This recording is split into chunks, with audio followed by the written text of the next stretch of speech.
This is the 217 Recovery Podcast with Corey Winfield. All right. And Marney Winfield.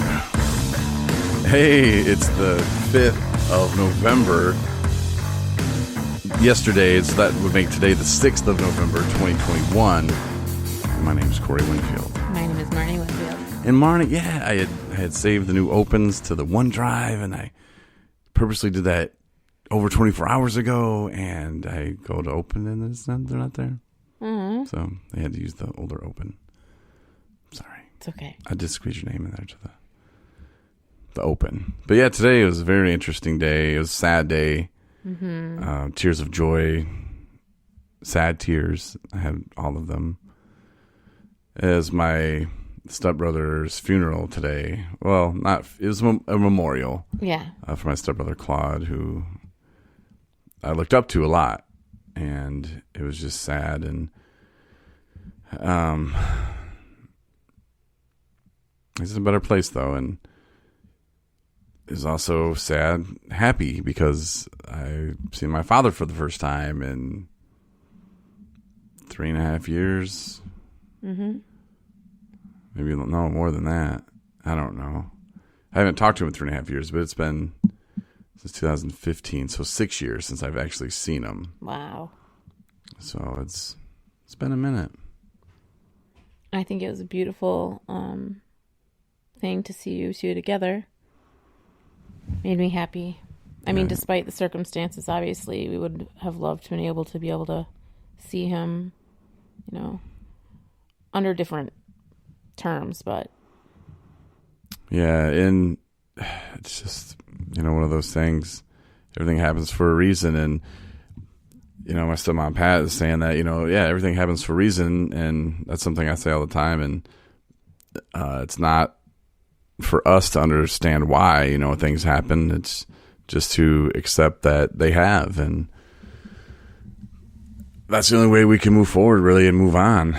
Otherwise, we just drive ourselves crazy. And as being people who used to run away from our problems, or not really run away from them, but just not feel them, is by drinking. And this is such a different way to handle life. If you've been following the podcast, I've talked a lot about the relationship with my father, and especially last Christmas, is when I decided to write him the letter or whatever, and kind of touch base. I mean, I can't believe that's been a year. Mm-hmm. It's crazy. But we were driving in the car, and I shared with you that it's such a better feeling than being mad and holding resentments. To look past that and to move forward. And we were kind of already doing that before my stepbrother passed away, but it's just kind of let me know that I was more on the right track, because you never know when it's your time. Mm-hmm. And I don't know. I don't like regrets, and I just think that this was the thing that I needed to do for myself. And I'm telling you, it feels so much better than to be mad at somebody, or, well, they did this to me, and I'm going to teach them. And especially with family members, it's not about who's right or who's wrong. It's about, moving forward. And I'm just saying, it feels good. It feels really, really good. Yeah. And I cried. Yeah. That's sweet. And yeah, I got out of the vehicle, and, my father came around the side of the car, and he was already kind of tearing up. And of course, then that made me start tearing up. And he's like, "How you doing?" And I couldn't even talk. I was like, "About like that," I was like, "Oh, about like that," And it was a good moment though. We hugged, and then introduced you. Oh, you were already talking to my stepmom, I think. Yeah. My dad and I were hugging or whatever. But it's crazy what being in recovery and just living life in a more productive manner, a more responsible manner. Like we're adults, and we don't have to act childish. That's on us. Mm-hmm. To overcome the things. You're going to say something brilliant. No. Yeah, you are. No, I was going to say, this is a perfect example of when you have been in recovery for, you can't say a certain amount of time, but like yourself, you're coming up on 3 years. You had time to, figure out a lot about yourself. What happened, how you got to where you were and where you are now. And I think that knowledge, when you had the opportunity to, have a discussion with your father, and, you were coming from a whole different spot because you've had time to kind of sort through all those feelings.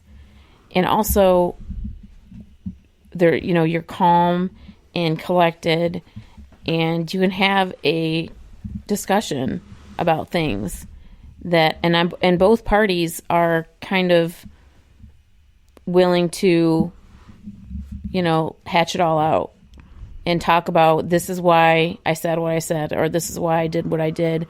And yeah, it wasn't right. Or yeah, I feel bad about it. And this is the reasons why I did X, Y, and Z. And a lot of that information we never had before. I mean, the majority of our conflicts that we have with other people, not all of them, but a lot of them are very one-sided. And until you get healthy and clean and sober, you're not in a place to have that conversation. 3 years ago, you would not have been able to have that conversation that you had today at all. No, and a lot of it probably just because I was embarrassed that I had said the things I had said to him, in a text message. Part of that was my embarrassment of something that I did. So then, of course, I'm going to flip that around and, well, it's still his fault, and this is what he did to me. And I wasn't, I would have done that, and obviously I wasn't ready, but to notice that, hey, that there are some resentments that I have and some feelings that I have, and it needed to happen the way it did, unfortunately, but I needed to go through all of that to understand, that I really did have abandonment issues, and there was no intention of his. And I said to you in the car too, it's like, look, we can't go back in time. We can't change things. All we can do is move forward. And do I think he's happy he missed me growing up and going to baseball games and all that? No, there's no way he's happy. He misses a lot of things too, I'm sure. And, even if he doesn't, still there's nothing I can do about it. But, he's not that kind of person. And I'm sure it pains him to know that, he missed a lot. Mm-hmm. And, he said, hey, he didn't move away just because I did something wrong. It had nothing to really do with that. And there's a lot of different factors in it. And, not that he has to explain that to me, that's his life and those are his decisions. But, being like I said earlier, like adults and at a place where we can, move forward and I can not hold grudges and move forward. I mean, he didn't beat me, there's some people are like, what are you bitching about, man? Like, sounds like a pretty good deal, but everybody has their own issues, their own problems, just because my dad didn't beat me doesn't mean that those problems aren't there. Obviously they caused me to drink, and not that in itself caused me to drink, but never feeling good enough and never feeling wanted, those aren't good feelings. And always trying to, make people laugh when I have pain, and some people are like, oh, Corey, you're pretty funny. I have my moments, and not every time I'm trying to be funny, it's because I'm hiding pain either. But it is one of the mechanisms that I have, besides drinking, that, hey, let's make funny real quick and it won't be as bad, and that's obviously better than drinking. But then sometimes people think you don't take things serious. So I don't know. It is a good day though, to reconnect and to, again, one more step forward in my recovery. And I'm doing the things that I want to do and things that I never thought were possible, and repairing those relationships that I once probably thought it was unrepairable. And there's a lot of people out there that are kind of the same way, where they're just like, how am I going to ever fix that one? And you just got to take your time, and when you're ready, God will show you, and it'll work out how it's supposed to. But no, we had a good time with my dad. They really like you, I can tell. Yeah, they're both very sweet. All your family was nice today. And it was it was crazy when the pastor was doing his introduction to everything at the memorial service. The whole thing was about appreciating and valuing everyone in this room because, you know, you don't know how much time you'll have with them. And it was I had, goosebumps from that. So, I mean, it was a sad day, but it was also a happy day. Yeah. And I kind of feel, as bad as I can, I kind of feel like I caused this rift, but I didn't really. When I turned 30, I was living in Fort Smith, Arkansas, and my dad had a different number. I had my number changed, and I texted him, but he's not too tech savvy, and said, "Hey, here's my new number." Well, I never got a message from him. I thought, man, that's kind of a messed up thing, man. I turned 30 and couldn't even get a text, saying happy birthday. I was like, that's messed up. Not even a call, not even a text.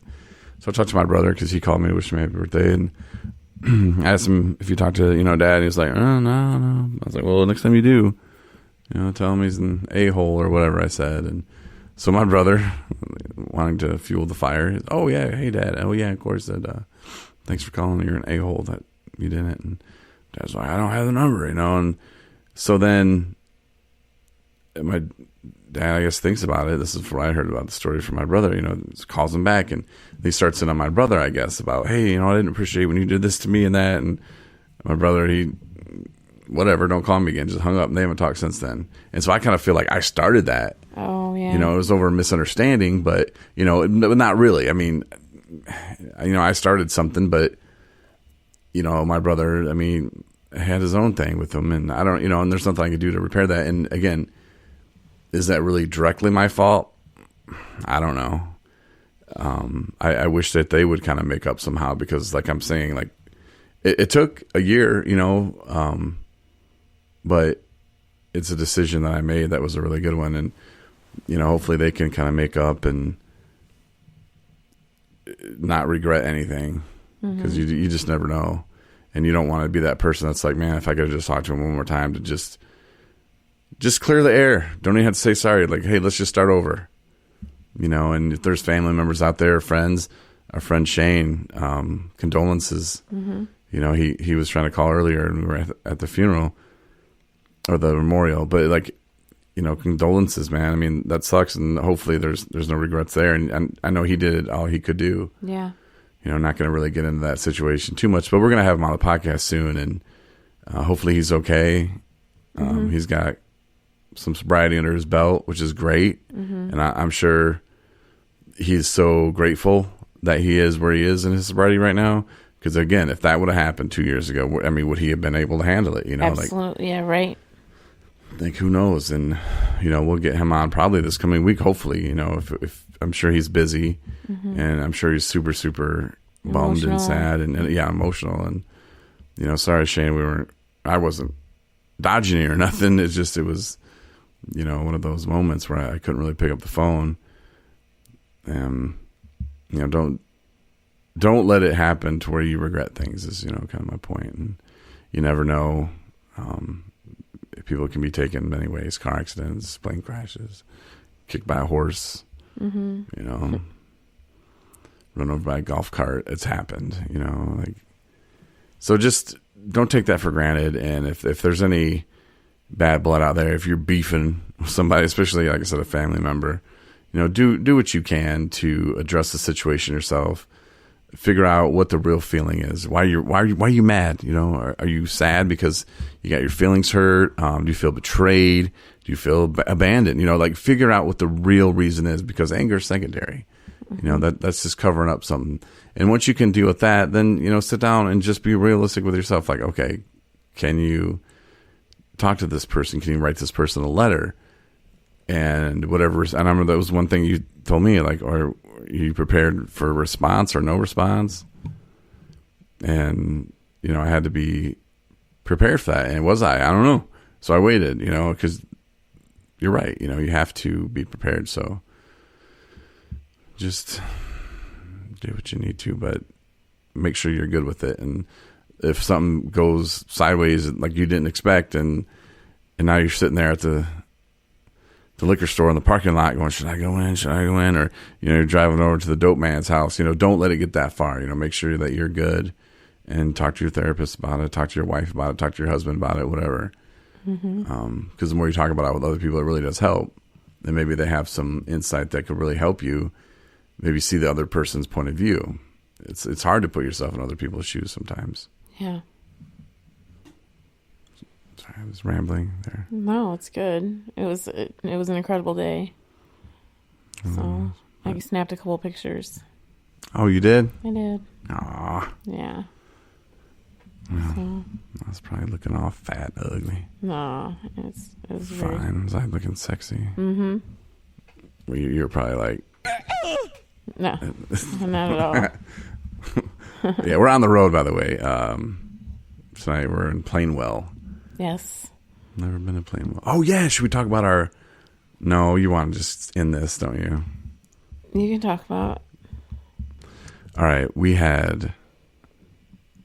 this morning, a challenge to two great donut places.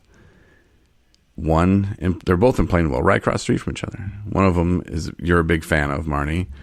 You didn't really go to this place till you met me, so you're welcome. Wesco, my favorite donut shop. Gas station. It's a gas station. She loves it. It's delicious. Coffee. You love everything about Wesco. Mm-hmm.